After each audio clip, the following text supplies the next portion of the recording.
South African youth were at the forefront of the struggle against apartheid. That may be over, but young people today face a set of completely new challenges, particularly in this 21st century. Among the issues, very high rates of youth unemployment. As we celebrate the United Nations International Youth Day today, we are asking young locals equipped to face the changing world. Nguwe Wedwa, Youth Development Organization founder Mbongeleni Mzimela, is joining us from our studios in Durban, and also joining the conversation here in the Johannesburg studio is Afrika Tikkun's Onyi. Onyi, good morning. Welcome to Johannesburg. Babu Mzimela, welcome. Thank you very much for joining us this morning from Tikkun. Let me start with you. I was just saying to Onyi here in the studio of air, the issue of youth development is a vast issue for you and your NGO. What are you focusing on? What are the real issues really that you are honing your support on for the young people? Thank you so much for the opportunity. My name is Mbongeleni Mzimela, who is the CEO and the founder of the organization called Nguwe Wedwa Youth Development, as Mr. Dan Moyane has mentioned.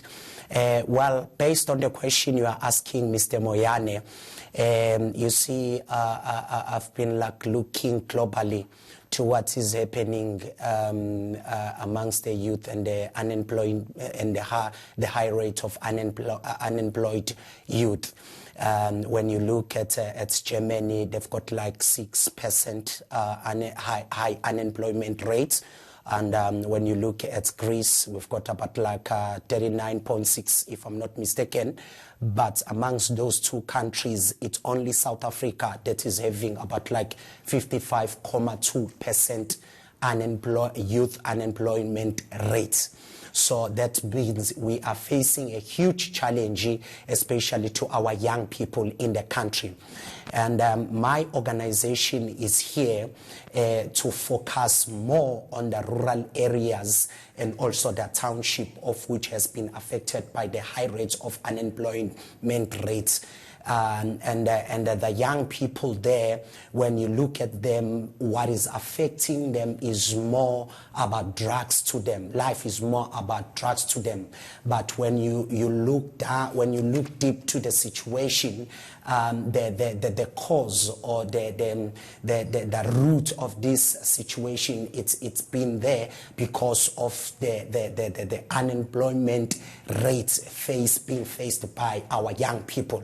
So now Nguwe Wedwa Youth Development Organization is here to expose these young people to the knowledge that can be able to equip them to find more what is happening in the markets, especially when you hear the government these days is busy talking about the artisan, the skills that are scarce. When we talk about those skills, I'm talking about the artisan. The government is looking much more youth that is equipped in the artisan industry. Young people who are engineers, young people who are plumbers, but all these young people are being affected by drugs outside there. Yeah. They are not aware even. Okay, Mzimela, okay, hold on. We'll expand on those. Remember, I've got another guest here in Johannesburg. Just bear with us there, sorry to interrupt. So you are looking, because of unemployment and a lot of the young people with social problems like drugs, and the importance for skills. And I mean, Onyi bringing you here, transforming education is a theme for this day, International Youth Day by the United Nations. Afrika Tikkun, I'm sure you're very much aware of what Mzimela has just said there about the lack of skills, especially in our country, with such high employment rate. I mean, is there hope for young people? Can we really improve the lot here in terms of helping them to get that transformation that is required? Dan, you're absolutely correct. The theme of this year's International Youth Day is transforming education, and the intention is to ensure that there is a lot more accessible, a lot more inclusive, a lot more equitable but more importantly, relevant education in our continent, but in the global community as a whole. And the reason why there is an interest in transforming education in this International Youth Day is because if you look at the world statistics as we speak, we have over 1.8 billion young people between the age of 10 to 24 years old, and half of them cannot read or write.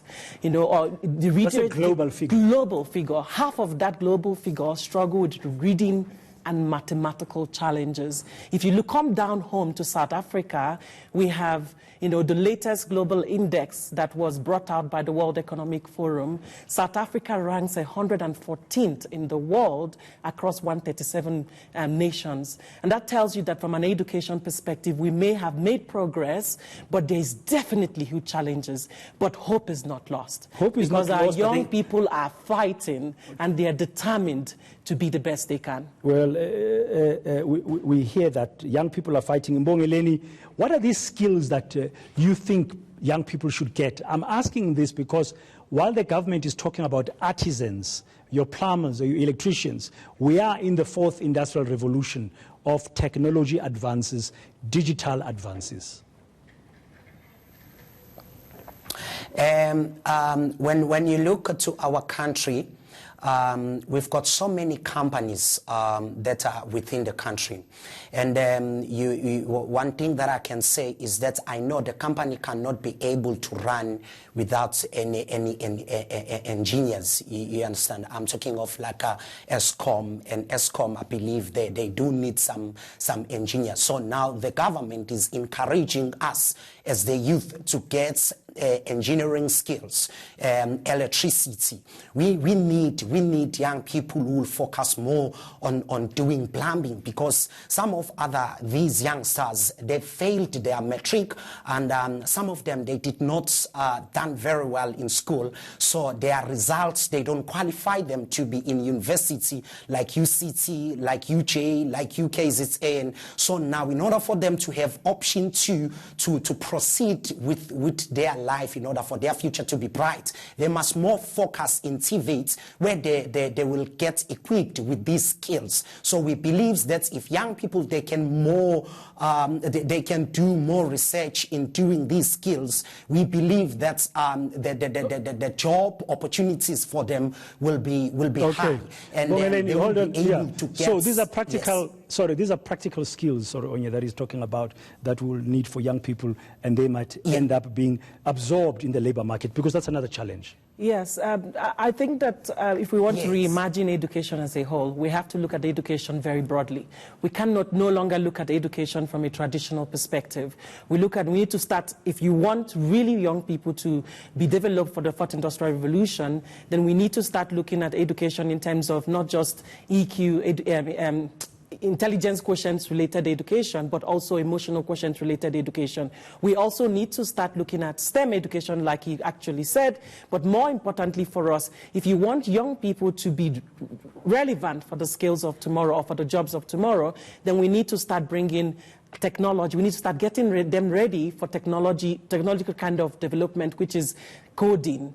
But also, more importantly for us, I think, make sure that the young people are able to engage in academic developments that look at critical thinking skills, analytical thinking skills, creativity, but more importantly, gain those soft skills that is required to engage in an era where technology may not be able to develop those kind of skills. Thank you very much. Onyi, Nwaneri, and Mbongeleni Mzimela on this International Youth Day, some of the challenges that are being faced. Okay.